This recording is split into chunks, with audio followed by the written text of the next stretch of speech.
Welcome back to the World Championship Series, everybody. We're still here in Cologne. That tower is still here. The beautiful city is still sunny outside, but inside it's dark and gloomy where Coloris likes it the best.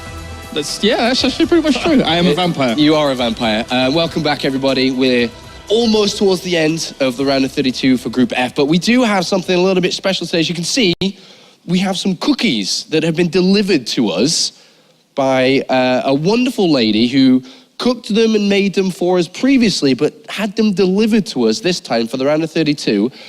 She goes by the name of @Baratai on Twitter, and she's made 16 cookies for the 16 players. So there's a zealot, there's a stalker here.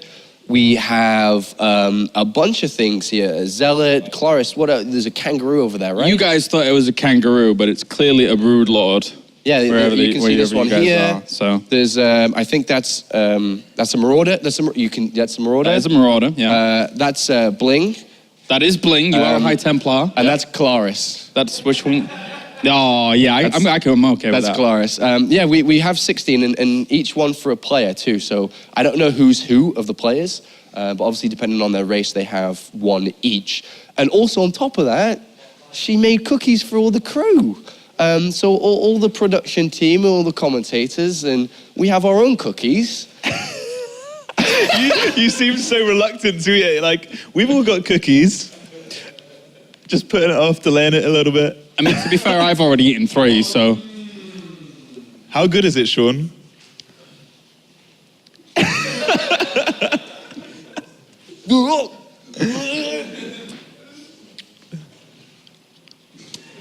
They're very chewy, and nice. I had a few Lovely. before. I've never eaten a cookie on camera before. I've got a host. That's true. I've got a cookie in my mouth. It's serious business time, Group F. Still trying to clear some of it from my teeth. Need some water, mate. I feel like I'm going to spray cookie at you in any moment. It's time for the winners match. Zanster versus ForGG. Been looking forward to this. I think a lot of people expected this to be the winners match, Colaris. Yeah, I think so. It's going to be interesting to see how it goes down, because ForGG, obviously, he likes to play at MXL, but when we listened to him in his interview, he was trying to throw out a little bit of difference there to try and throw people off, because it is a full Zerg group. So maybe he brings something a little bit more. You trying that? It's nice, yeah. Maybe he brings something like more bio to the table again. We'll see. You had another bite. Great. Just keep going, Bling. Yeah. Tell us about the game. These guys, they've had a little bit of history. Not too much to note, really. It's just a few online tournaments, so you don't usually remember them in team leagues and stuff. You're really enjoying that, aren't you? Yeah, so not too much to note, but Zanster actually has lost 3 times against ForGG in the past and not won a single televised or tournament match. So it's because ForGG's a beast. He is a beast. He plays a lot. He's been practicing hell of a ton. Snoots told me that. I didn't actually realize that he was playing so much, but apparently he's really been grinding hard. So yeah, hopefully that he can deliver today, and we can see that practice come into effect. He's got a lot of work to do. I mean, that's probably why he's been grinding out. Yeah. Comes in at rank 29 today, a long way away from top 16, and he needs a win. Yeah, definitely. I mean, considering that he did not make BlizzCon the last 2 years in a row, it's like, you're ForGG, you're in a region where you're supposed to be dominating, you need to be accruing these points, and so far he hasn't exactly hit that mark. When is it going to happen? Is it this year? He certainly hopes so, and a lot of ForGG fans hope so. But this next guy has different plans again. I still feel like that, sorry. This guy has some other plans though. Zanster, young guy, debut in the Premier League, started a beautiful series earlier on, 2-0 very, very fast, and he's looking mean, he's looking keen.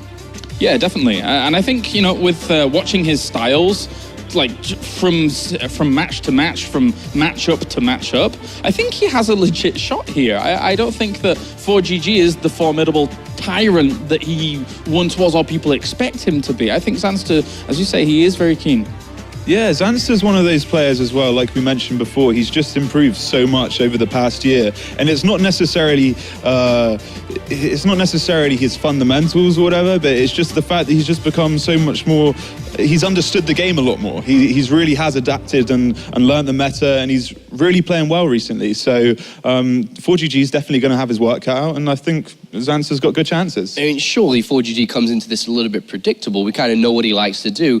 He's already played a little bit today, but we know he likes to be aggressive early on, Hellion Marines, Hellbats, and then likes to go into Banshee and then Mech usually, right? And when you know that as Zanster, that's already half the battle. Yeah, I mean, 4GG's been playing that style for as long as I can remember. It's literally been the past 2 years that he's been doing that style. And as we saw in the first map of his last series, he kind of got picked apart because of that. So Zanster, he knows that, and he's definitely going to be keeping that in mind. But I'm sure, like 4GG said in his interview as well, he's going to try and play those mind games as well. So there's going to be a bit of back and forth mind games for sure, but we'll have to see who comes out on top. Terraform, Coda, and Cactus Valley are the 3 maps that they're going to do battle on. Terraform, the same starting map as last time. 4GG's most likely going to go for Mech, so maybe Zanster can kind of pick him apart on that one. Coda as well, that's a standard map, and Cactus, another standard map. So the maps aren't too crazy, but I feel like 4GG's style will be kind of predictable on those maps. But that can be the key to victory because he's playing predictable. I think 4GG might not play to what we expect him to play. You know, that's the beauty of StarCraft. The mind games, the mind games of StarCraft, because he can come into this first map here being Terraform like, you know what, this is a good mech map. Doesn't mean I don't have to, you know, play Bio here, and he can do anything. Yeah, I mean, even if it just goes back to the Reaper opening that he exhibited in the last 2 games that he played against the Zerg, I mean, it's not exactly the most amazing map for it. There's not really that many ways to jump out of the main with that one little spot that people do cover with in other races. Not on Zergs, obviously, they can't build a building there. But aside from that, he can still try and get damage done. But I think Zanster is going to be very, very keen on like locking that down because of how much damage it did against Ayasonu. We've seen some fantastic performances from standout players who've joined the system for the first time. Yeah. Showtime Season 1, Kung Fu Panda had a brilliant Season 2, of course Lilbo as well. Can Zanster be Season 3 or Season 3 star? I think Zanster could do something here. I definitely think he could even take this series, dare I say. Yeah. A few people have kind of said that he's got that Lilbo-esque kind of aroma about him. He's been a bit slower to the mark than Lilbo has, but he's still got that up and coming, just kind of came out of nowhere, I guess. Like, he has been around for a while, but now he's really making his mark. So I think now is the time. I think his practice is really going to come into effect, and we can see it, and I think he's going to do well. All right, very, very brief here. Predictions. Game is ready. Cloris? I'm going to throw the wild 2-1 out for Zanster. Actually. Okay, and Sam? I'm going to agree. Oh, Zanster fans in the house over here. Yeah. Thank you very much, gentlemen. It's time to head to the commentary team for this one. This time it's going to be Johan and Jared. Thank you, Sean, for that analysis. And you guys on the desk, of course, this match coming up is a big one. It is the winner's match. We're going to see if the Swedish champion, the guy who's had a lot of success dominating his national tournaments, can actually bring it up here onto the big stage. His first time in the Premier League, going up against a Korean giant, though. He's going up against 4GG. Yeah, it's going to be a cool match here, I think, between these two. It feels like it was always meant to happen, as they were definitely the 2 guys the most on form here in this group heading into this. They've both looked very crisp so far. And we are going to be diving into map 1 between these two to see who comes out first place in this group. First of all, spawning here on the right-hand side, we do see the blue Terran player. It is Millennium's 4GG. Looking focused as ever. He wants to bring this home. He wants to make it through to that top 16 in Katowice. In Krakow, sorry. But first, he has to get through this guy who's looking on point today. Our Swedish representative, up-and-coming Zerg, it is Team Properties Zanster. It's funny, like, the word mistake you just made, you almost said the first part of T-Drogo right. T-Drogo. You said T. Fun fact, but... the commonly mispronounced names, man. Going into this match, and with what we've seen from 4GG against Zerg earlier, how do you feel Zanster is going to be able to do?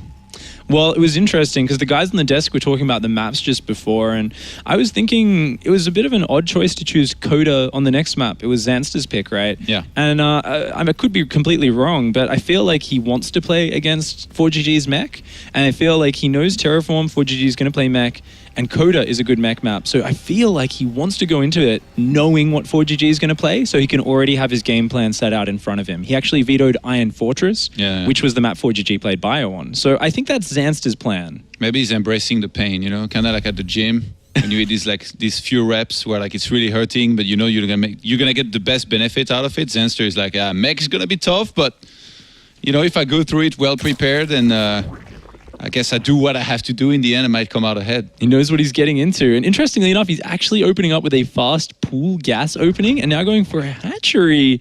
This is a fascinating build. Of course, ForGG has opened up with the command center first. Zanster, though, it looks like he's going to be opening up with like some sort of speedling rush. It looks a lot like the Zerg vs. Zerg speedling build, actually.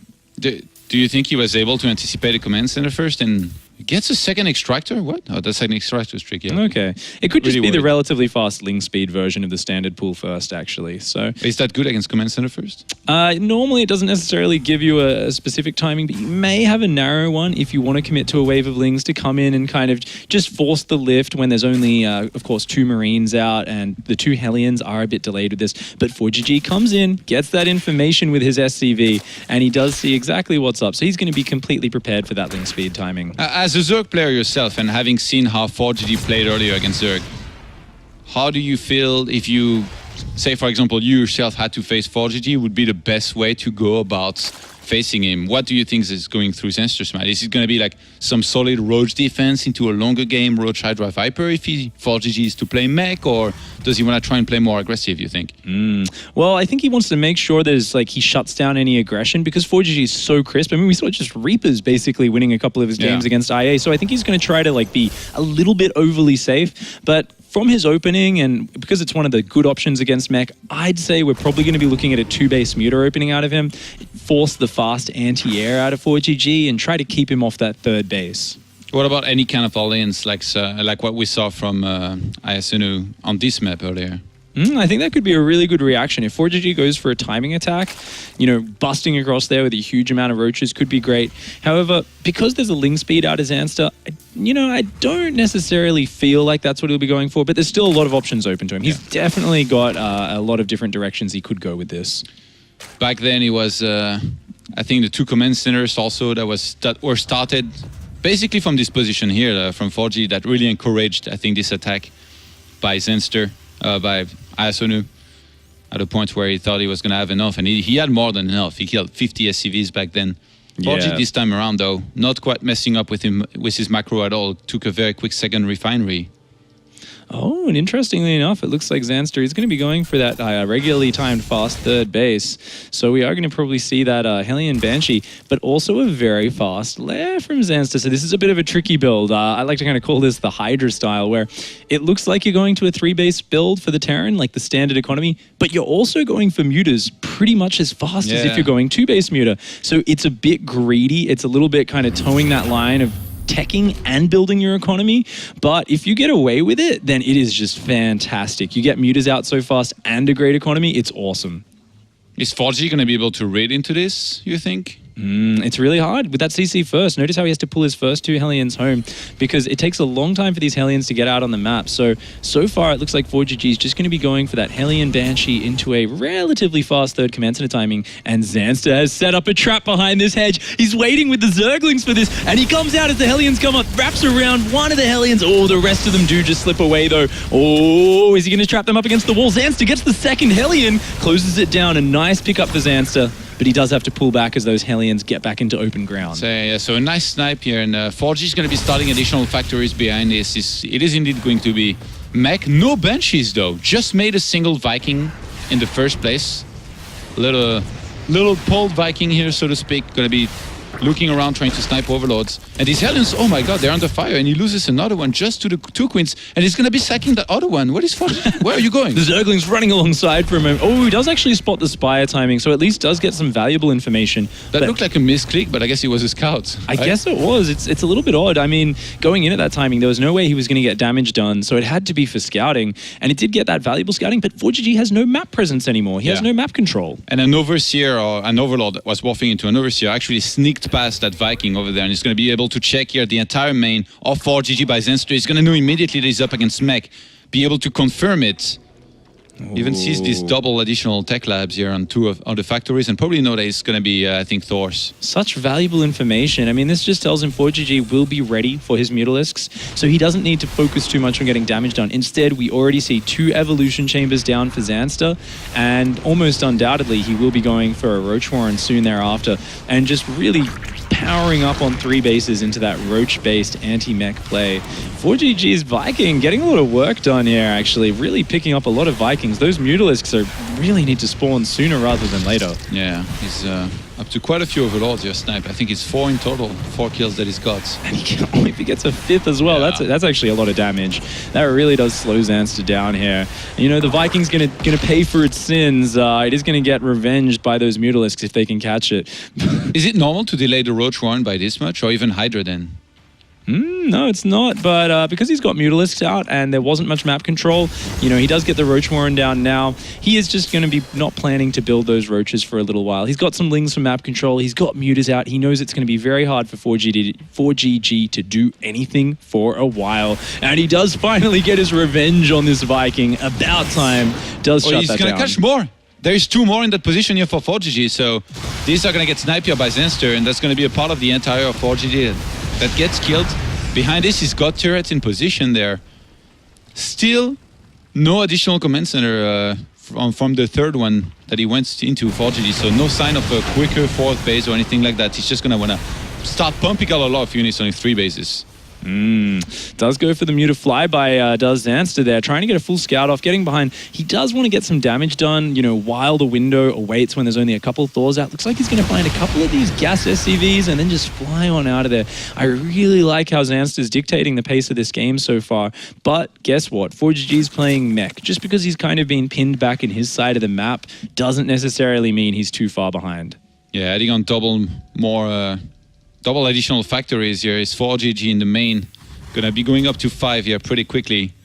And with this, he's got a pretty scary supply, especially against somebody that's pumping out Roaches, but I guess Zanster hadn't quite gone into heavy Roaches mode just yet. He's got 78 drones to 62 SCV, so it's time to start making only units, I guess, at this point. And with the Hive starting, obviously he's going to want to reach Vipers. Yeah, I do think that's the plan. Trying to trade off his Zerglings because, of course, their usefulness is kind of not going to last forever. Does kill a couple of SCVs on gas on 4GG's 3rd, and he is going to be heading up for that Hive. Interestingly, only +1 range and going into melee upgrades now. So you can see Zanster's not one of these guys who's going to mass Roach Hydra Viper. He's going to go straight up to the big Queen Ultralisk composition. He's aiming for later on in the game. All Zanster wants to do for the moment is defend, harass a little bit, and control the pace of the game while he techs up. I was really wondering about this actually because there was no Hydra then made, and I really thought it was going to go into Roach, a few Hydras, and then Vipers. But with these upgrades, like you mentioned, how he might want to go into Ultras, and being a Protoss player myself and having faced Zanster before, or even having seen some of his games, he's very, very good with Ultras, Infestors, and Vipers. Oh, yeah. Blinding Cloud Fungal is one of the things, I think, one of the best Zergs out. So if he was able to use something, or even like just his Viper control in general against Terran, because Infestors are not always going to be a thing nearly as much as against Protoss, this could get really scary. Zanster has, I think, really good and beautiful late game. And this is the map to be good with those spells because there's a lot of choke points. You can't rely on just numbers to flank in on a mech army. You really do need to lock them down with those spells.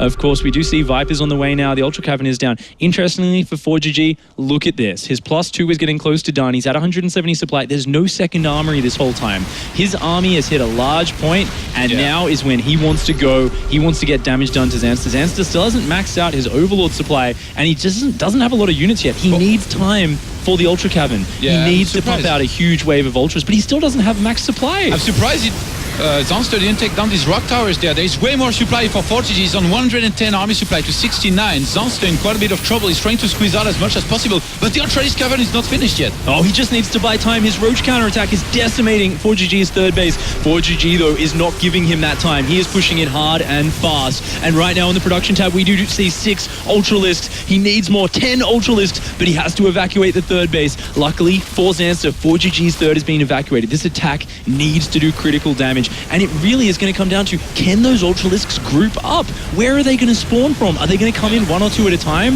If ForGG can kill those eggs, can pick them off one or two at a time, that's massive. Yeah, 4 Ultralisks are about to come out there. They're going to be cancelling on that third base of Zanster. He's still trying to squeeze out as much as possible and still got 6 Ultralisks about to come out. He salvaged the situation very well with evacuating that third base, but Blinding Clouds with the Vipers here should be used in a second if he wants to engage Zanster. Here we go. Oh, he's going to go in. Good Blinding Clouds on the tanks, but he's only got about 5 or 6 Ultras there. The Queen's trying to group up with them. They need to transfuse. The Vikings trying to cut them off. A lot of these Ultralisks are going down. The mech army is standing strong, and this is just not enough Zerg. Yeah, he's only on 1 upgrades on the Ultralisk as well. There is no Chitinous plating for Zanster. The timing by ForGG was very crisp here. Zanster didn't see this coming, didn't get enough roaches, and he's lost so much already. He's trying to hold on and get as many units as he can to try and definitely eventually hold this. Because back at home, ForGG has held this low roach count that was attacking him. Yeah, ForGG's taking the other third base. The Ling Ultra trying to come in here. The Lings just evaporate, as do the Ultras. Only a single Thor goes down, and that was the last vestige of hope for Zanster. 7 Ultras in the production tab, but he has to type GG. Such a fierce timing out of ForGG, taking that first game in the series in trademark ForGG style.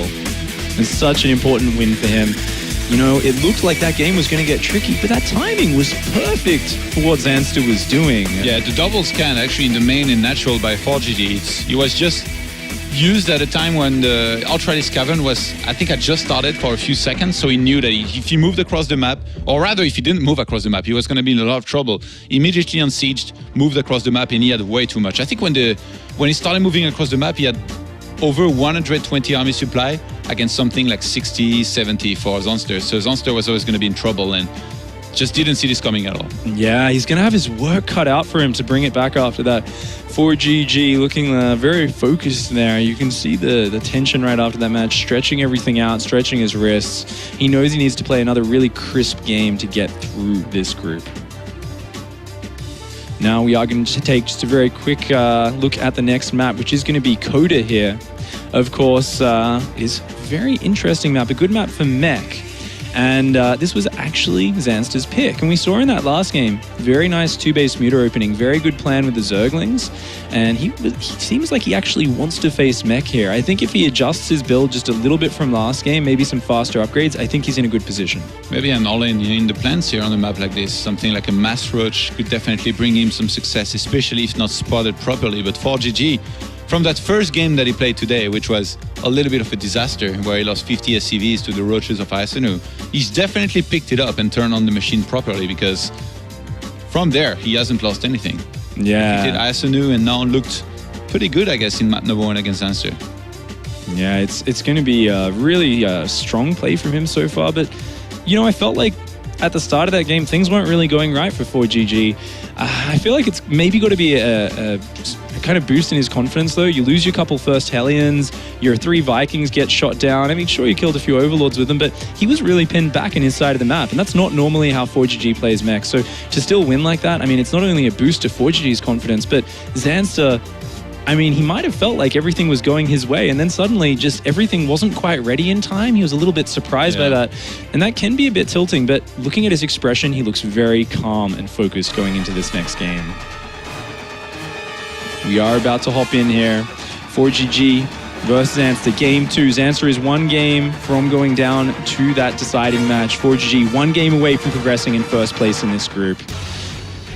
And of course, spawning here on the left side is the man himself, the blue Terran representing Team Millennium. It is ForGG.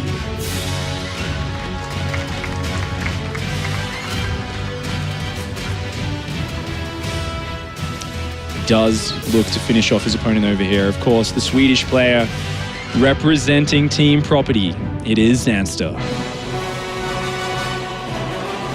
I quite like the idea of Zanster, of what he wanted to go for, but just in the end, really got surprised by this timing. I feel like I think you're probably going to agree or maybe disagree. If he had just made a bunch more roaches, seeing this coming, and just kind of maxed out even on low tier units and then held this first attack, he would have been in a good position with Ultras agree. plus Vipers and then Queens behind him. I think so. You know, it's one of those positions where, especially, Zanster was actually saying to me earlier today, I was talking to him and saying, how are you feeling? He was like, I feel great. You know, my Zerg vs. Zerg's on point. I've been practicing it for all of my Swedish tournaments. He said, I was like, how about ForGG? And he said, you know, I don't mind playing ForGG, but it's just so hard to get practice for him. He's like, I practice with, you know, a little bit with some Terran players, but he's like, I can't practice with Marine Lord because he's on the same team as ForGG. And he was saying, so he was a little bit iffy, even though he knew he had a plan. It's a bit tricky. And I think I definitely agree that if he did mass out those roaches, crush the first wave of the timing, or at least whittle down the army, then go for the ultra swap, that game could have looked a lot different. Maybe he could have asked Daishi, even though he's teammate with ForGG. Daishi might have a little bit of an axe to grind. Yeah. Of course, ForGG picking his teammate Daishi in Challenger and taking him out with a deciding 3-0 is a bit of a drama stir in the community. But you know, you got to do what it takes to win. You got to take your chances where you can. And Zanster once again opening up with pool first. Now this is such a good move because we can see once again from ForGG, as in the previous matches against IA, he is going for Reapers. And how did we see IA lose those games? It was Reapers getting out of control. Now if you open pool first as Zanster, you're basically saying, I don't even need to build that many lings because I'm going to have my queen out so fast, and I'm really going to limit your ability to use that ForGG micro, to use that ForGG Reaper run bys to really annoy me. Even the speed, I guess, is going to be starting quite early here if you wanted to go for that, and I'm pretty sure he is. So Zanster not wanting to deal with any kind of Reaper annoyance early on in the game. Not at all. I want to shut this down completely here from the very start, and positioning both of his overlords towards. I really like, you know, when you spread them out like this, like one behind your opponent's base and one around his natural. I mean, I like it as a spectator. And when I'm playing against the Zerg and they do that properly, and I feel like I can hide nothing, I don't like it nearly as much. But yeah, it's a good move that Zergs can do. It's the tier 1 observer that Zerg gets. You know, we get the guys that see everything, the floating blobs with eyes. Their only job is to provide brain food and to watch everything our opponents are doing. Of course, the overlords. You know, how you use those is such a key part of how you play Zerg. The Reaper for ForGG, you can see this. It does see the gas. It gets a bit of scouting done. The pressure though has been absolutely minimal. Such clean defense from Zanster. I mean, it's just the build he's chosen. He's saying, I'm not going to give you a chance to exert your mechanics over mine. I know you're fast. I know you're good at being aggressive, but I'm not going to let you get in your element. Oh, he's going to sack the Reaper, looks like.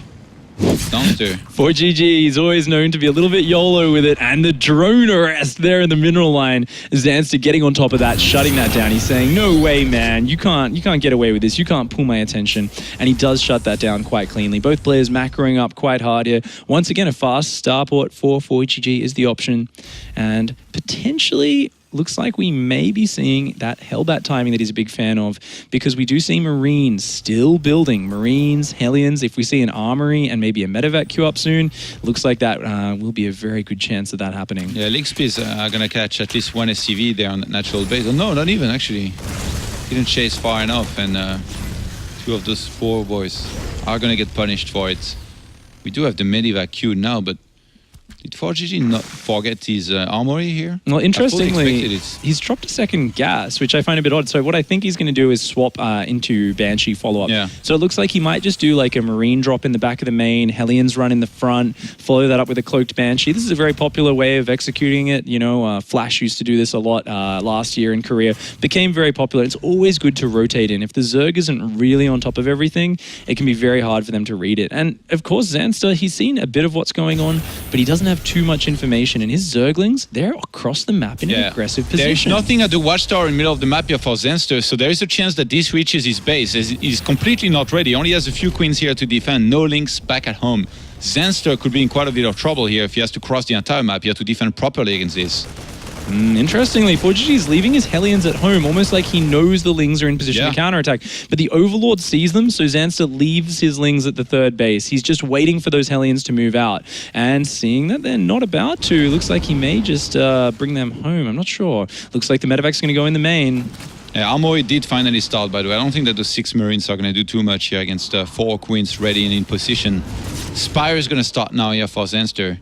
So this already has been a very different kind of game here in map number 2 than what we saw in map number 1. Absolutely, and very clean defense from Zanster so far. ForGG hasn't been too serious about his pressure just yet, picking up a few overlords around the edges, but it's the next wave which aims to hit hard. That armory is getting close to done, and this is such a ForGG timing he's going for. He is still building Hellions. He's going to go up to over 10 Hellions. Meanwhile, though, Zanster's Ling counterattack is coming in just as the Hellions are getting across the map, and this is going to absolutely devastate this natural. Is ForGG going to go home, or is he going to commit to this? He's not even microing his SCVs. You're back at home trying to defend or anything. He's just going to counterattack with everything that he's got. He's got a ton of Hellbats, Marines, and one single Medivac. Zanster, he has to do all he can to hold, but he has no Baneling left. Oh, there's no Baneling. That's the Zerglings running into the Hellbats. There's no way just Queens can hang on against that number of Hellbats. I mean, he needs transfuses on the spine, but he's only got one saved up right now. And with the Medivac healing everything, I mean, nice Ling flank from the Marines, but the Banshee in the main is killing drones. The Queens are starting to go down. There's still so many Hellbats. Yeah, he needs something like a Spine or two there. The Spire is finally going to finish, but even if Nuta start now, these drones are going to start getting fried. He needs to evacuate. Zanster loses 18 drones pretty much instantly with that one Banshee in the main, getting 11 kills as well. And the Hellions are still alive. They're going back into Hellion form. They're running into the third base. They're chasing down these drones. The Banshee in the main did go down finally, but there's just no economy left for Zanster. This is a disastrous situation. He's broke as well. It's not like he can start like a huge chunk of drones here. He's going to sending his links here to try and kill these Hellions and get a few of them. We've got a few Mutas in production, 5 in total, but both players have lost so many workers, but in the end, 27 SCVs against 12 drones. ForGG gets the much better end here of the deal. Oh, that's game-ending damage. It really is. I mean, we see a couple of Mutalisks out for Zanster, but is that really going to do it when you've got a 30 SCV Terran? He's got double Mule dropping. He's got a Thor on the way, multiple Vikings out, and he's already got a Medivac position. He's going to find a Medivac. The Medivac's going to get shut down. That's a nice pickup for Zanster as Zanster tries to drone up. The Hellions are going to unload and just run past, but the Zerglings with the nice wraparound. Are going to get the kills here on these Hellions. Zanster, unless he can do a lot of damage here right now, he's going to be in a lot of trouble. But there are turrets ready in ForGG's base. He's getting Thors, he's getting Vikings. He's already got one single Thor and 2 Vikings. Zanster in so much trouble, trying to drone back up, but his mineral lines are like the most depressing thing ever. Yeah, this is a sad position as a Zerg player. There's just not a lot you can do. You don't have enough economy to really be flexible. You've just got to build drones and try to get some damage done with your Mutalisks. Try to keep your opponent at home. But ForGG, he senses weakness. He isn't going to give him time. I mean, looks like he's going back with his Thor and Hellbats, but I mean, he's got so much more economy. He can take a bit of time if he wants to. The Vikings can pretty much fight these Mutalisks even outside of missile turret range. Oh, one Mutalisk goes down, 2 Mutalisks go down. This is all Zanster has to keep ForGG back. Zanster, he wants to start a third base on location. I mean, he's Zerg, but he has a drone there, but he has no minerals. It's so funny. That drone was there for like a whole minute and not able to start that because he had no minerals at all. He lost so many drones. And now Zanster is back up to 36 to 40 SCVs, but ForGG, he's got a third command center on the way. He's not going to be taking any economic damage anytime soon. He's going to add on factories, even actually 2 more command center himself. So ForGG is just in a fantastic position. Trademark 4th command center, of course, down for ForGG. He loves going his 4CC into mech. I'm never sure. I think we really need to ask him what the boys on the analysis desk do. Is that planned, or is it just because he, floated a bit of minerals in the What do you think he would admit action? it? That's a better question. Yeah, would he even admit it? You never know with these pro gamers, man. They're sneaky types. The Vikings there just hedging around the base, keeping back Zanster. And, the production's kicking in. 3 more factories are down. Meanwhile, Zanster's adding on his 4th queen. It's just so far behind for him. What Zanster needs to rely on to get back in this game is he needs to continue to just see, look, there's no third base for ForGG. If I can just drone back up, get a big army off about 65 drones, 66 drones. Maybe with a great engagement, I can deal with his army. And we can actually see the plan forming in Zanster's mind. He's upgrading Burrow and he's getting Banelings and Baneling speed. So it looks like he wants to set up a huge Baneling trap. Somehow detonated underneath the mech army, wrap around with Ling Bane. And like the Destiny video. Yeah, pretty much. Foreseen. But it's interesting that he was going to go for a roach war and then he canceled this. He's like, nah, you know what? Just nah. Let's try something else. I mean, it makes sense. Zanster's a smart player, and he's a guy who has his own styles. He understands how to play the game a bit differently to just set standard. And that's what you need to do when you're this far behind.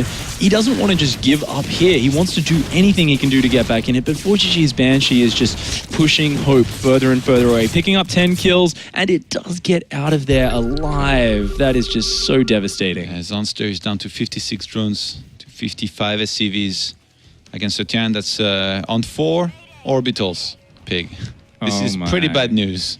This is massive. I mean, Zanster, he wants to get out of this group, and, his chances of getting to first place are getting smaller and smaller, but he doesn't want to give up now. We've seen him between games, even after his losses. He looks very focused at playing out there on stage, and he wants to give it his all. ForGG, on the other hand, just wants to close this out in the most calm, reliable way possible. He was saying he's got a lot of Zergs to play. He doesn't want to show too many builds, but looks like... if he sees the Banelings, this is massive. Oh, he actually spotted that with the Banshee. And he scans. This is a massive tell. I think from this point onwards, he knows that unless something goes really badly, he's got this game in the bag here, ForGG. Seeing no Hive on the way, he thinks, well, yeah, you're going Lings and Ling upgrades, but you're not going to have Ultras anytime soon, so I can take my time. That's a double KO, by the way. Double KO. The Queen and the Banshee going down simultaneously. They just love to fight for their side, and they die doing it. It's a happy death for the Queens anyway, because they'll just be reborn somewhere else. Meanwhile, we see Blue Flame kicking in. Looks like, is the Ling Bane they're not going to go for this round. That many Hellions is really scary. Off crit might be a little bit dangerous.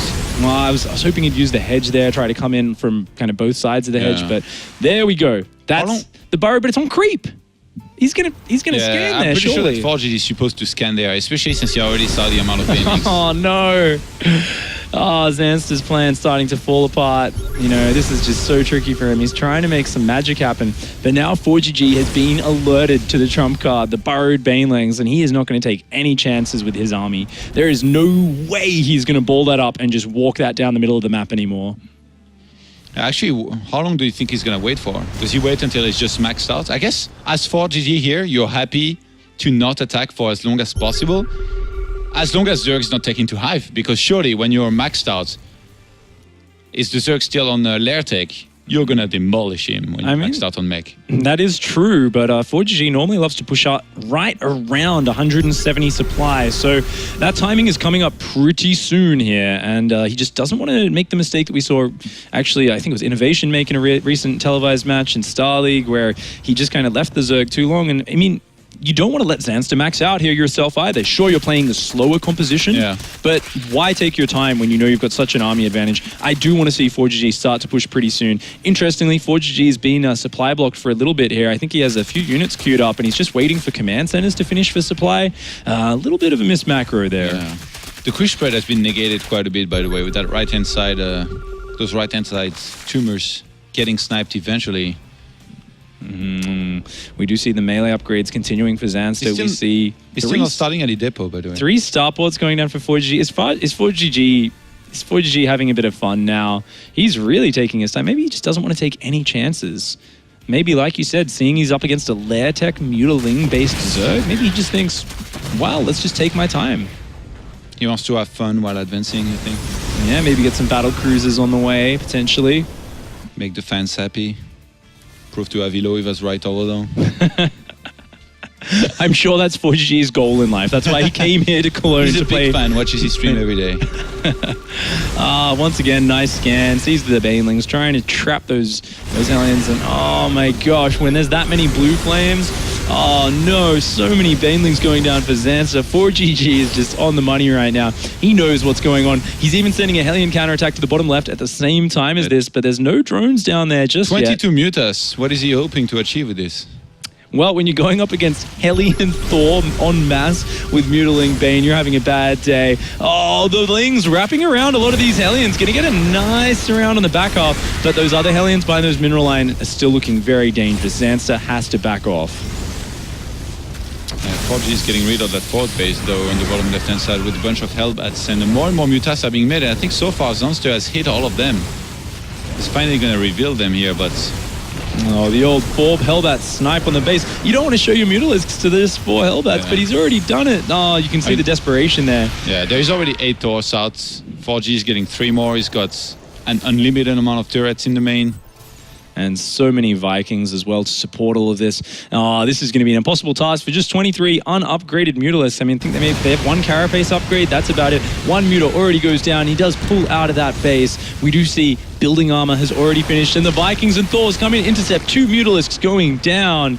This is such a powerful position for ForGG, and yet he continues to pull back and wait. ForGG is taking his time with this one, and Zanster, he's looking for the engage. He's staying on Mass Ling Bane Muta because he thinks ForGG is going to push, but ForGG playing completely against his image and just saying, I'm going to take my time, man. He's having way too much fun for his own good here. He's actually hasn't maxed out in a very long time because he didn't have enough supply available to be made, and Zanster is going to be happy to do this counter attack here, doing a lot of damage on this base. ForGG has been making a lot of buildings, a lot of turrets and static defense, so he's actually not built quite a big bank in terms of minerals.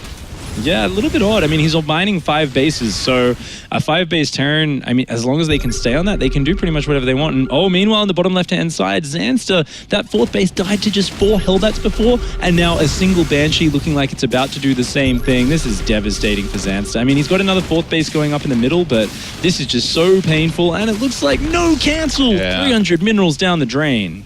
I don't know about Magic Boxing this amount of Thors is big. Might be a little bit hard. I'm not sure that's going to work, man. I think this is the one where you're looking for the magic Baneling hits. If you can take out all the Hellions, the Zerglings can clean up the rest. Now, that's a pretty big ask, but there's actually not that many Hellions in this army right now. How many Hellions do we see on the map, Todd? We've got 14 Thors, 10 Vikings, and 2 tanks here for ForGG, who's losing a bunch more SCVs. He's going to be happy to be replacing those here with units instead, I think. I mean, the Mutalisks are chewing up valuable army supply, and they can't really do anything in the actual engagement.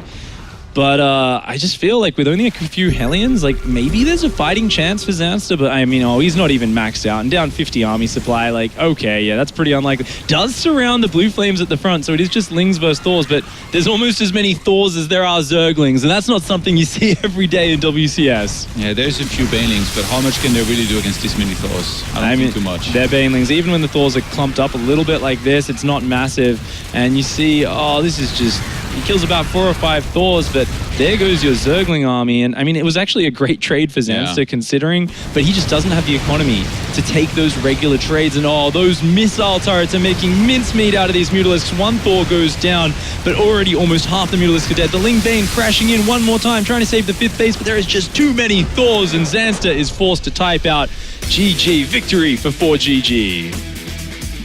Taking a commanding 2-0.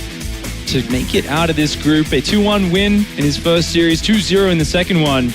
ForGG does advance. We are going to be seeing him in just a couple of weeks' time over in Poland at the WCS Finals. A hard loss there for Zanster, but he's not out yet. He is going to be playing in that deciding match up next, of course. So Zanster does look, slightly annoyed at how that game went down, but he did show some good play, and he's still got another chance in the following match. He's going to get an opportunity to I guess, showcase his CVC once again against Asunu to try and advance. And ForGG in the end, like I said, he had a little bit of a rocky start in today's game, but definitely picked up from there and didn't really lose a single map.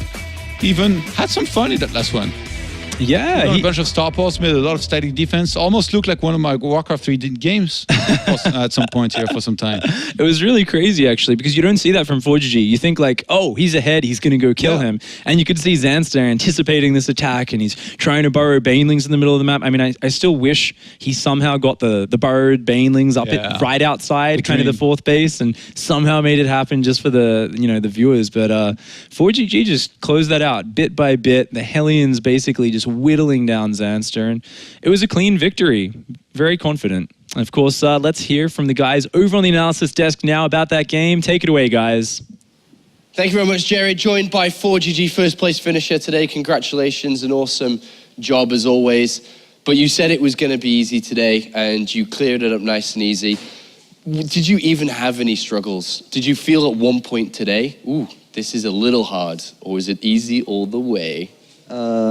No, today I think everything is what I think before. Everything is good. Sam did have a game a question, sorry, about the games. A mind game question.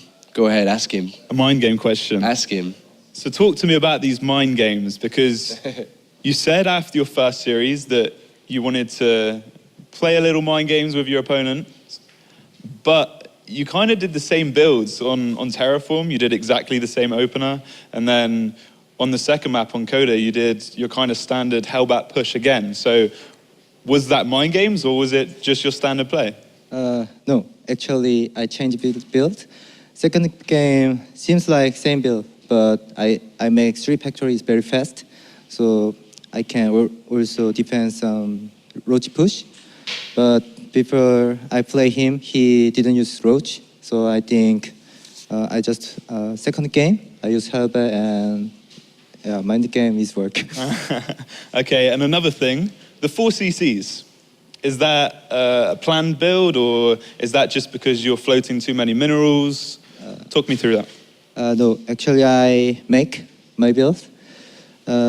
It's only I use like take second base after make 2 more command center, and then like use some mule. This build is pretty good. Okay. How far are you going this season, realistically? I know you want to get to the final, but how far do you think you can go? The same? Depends which group I have. What are you scared of the most? Is it the Pult, the Hydras? Is it a certain race? All Korean player always strong. So if you get a group with 3 non-Koreans, easy peasy lemon squeezy? Easy. Yeah? So in the quarterfinals, even easier? If no Koreans, every game easy? No, basically all foreigner also good, but yeah, for me easy. Okay. So if there was to be a European player that you didn't want to go against, who would it be? Is it let's say Snoot maybe advances tomorrow? Would that be a player you'd be not willing to play, or doesn't matter? Everybody's the same. Basically, I don't care who is my group. Basically, or every player is strong. That's why everyone passed round of 32. So I don't care. All right. How about this one? Would you like a rematch with Gung Fu Panda? I hope. Yeah? Yeah. That's the one guy he does want in his group. All right, thank you very much, ForGG. Congratulations. You will be going to Poland to play at the season finals. We look forward to seeing you then. Hope you can perform as good as you did today. Ladies and gentlemen, ForGG, who goes through in first place today from Group F, which leaves us with 1 final slot remaining. Who's going to take it? Let's find out after the break.